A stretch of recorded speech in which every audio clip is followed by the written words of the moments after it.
Hi everyone, this is our presentation on Imperial Rivalries and More by APUSH Group 6, which is James, Zong, and Elijah.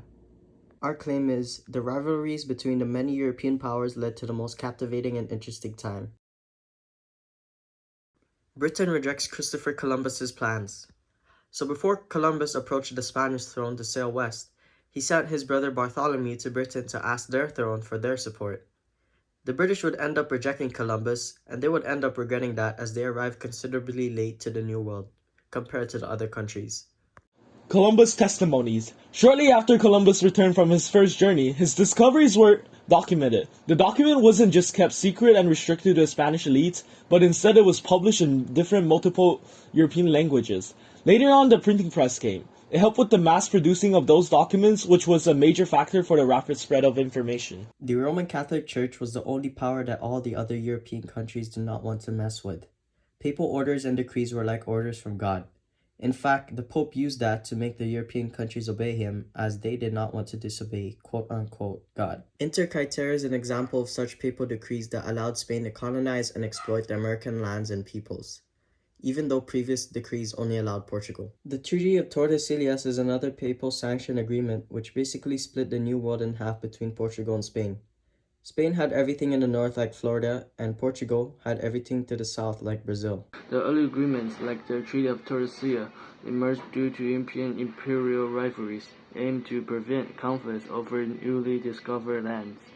The English colonization in North America was driven by imperial competition, as England aimed to secure territories, resources, and trade advantages over rival power.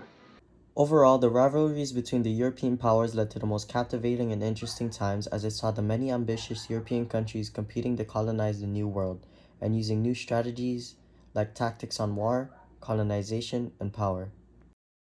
Document D. Spain authorizes Coronado's conquest in southwest 1540. My claim is, Coronado's exploration was the best move for early European exploration in the American Southwest. My first bullet point is hunger for wealth and land. Basically, during that historic time, those European countries, even the Spanish, they were hungry to discover for wealth and land. My second bullet point is the letter. The letter was written by Francisco Garcia de Loaiza on behalf of the King of Spain to Coronado and his crew members for that certain expedition. The letter basically provided Coronado and his team members to royal authorization to discover and the Southwest. My third bullet point is search for wealth. Coronado was basically encouraged to explore the northern islands in hopes of discovering wealth and resources, spurred by tales like enduring the myth of Cibola, which is a city rich of gold. Landmark exploration. The exploration led by Coronado was one of the most renowned in the New World, seeking famous locations such as Cibola, the myth cities of gold in the southwest. And later on, he was able to find more land. So this is document G, Sir Francis Drake's attack on St. Augustine in 1586. Drake's attack on Spanish settlement is the best choice to gain more lands. The historical situation is Sir Francis Drake, as English privateer, conducted raids against Spanish settlements in Caribbean and St. Augustine in 1586. Purpose: the purpose of Drake's raids was to weaken Spanish influence in the New World and to secure territory gains and resources for England. Audience: the primary audience for Drake's raids and Bullseye's illustrations was the English monarchy, including Queen Elizabeth I, who had supported Drake's action. Point of view is mainly to focus on English success and weaken Spanish influence. And how do I support my claim is, Drake's attack on Spanish settlements was seen as the best choice to expand English influence and territorial acquisitions during the period of colonial competition between European powers. This is document H, which is the Spanish Armada. My claim for this document is Spain assembling an armada to invade the British is the worst idea that they could have come up with. The situation this document begins with is tensions between Spain and Britain began to boil over after attacks of Sir Francis Drake on Spanish colonies in the New World. This led to the Spanish king ordering an armada to be assembled.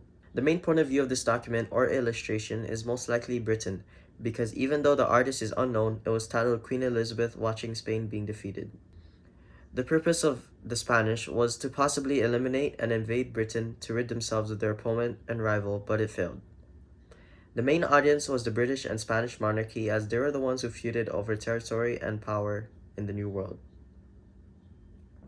Our fourth document is the Carta de Relación de Hernán Cortés, which is the narrated letters by Hernán Cortés. My claim for this document is the letters by Hernán Cortés gave the best first-hand description of the Aztec Empire. The historical situation of this document is Hernán Cortés being sent by the Spanish throne to colonize the New World and claim territory. He would end up discovering the Aztecs under King Moctezuma, who thought he was a god. These documents were letters from Hernán Cortés back to Spain to describe South America and the Aztecs in detail, as no one has done it before. The POV of this document is the Spanish colonizers and monarchy. The purpose of Hernán Cortés's colonization was to questionably spread Catholicism and mainly claim and pillage the lands of South America and the Aztecs. The letters by Hernán Cortés were the best description of the Aztec Empire, as it was one of the only descriptions before it was destroyed by Hernán Cortés himself.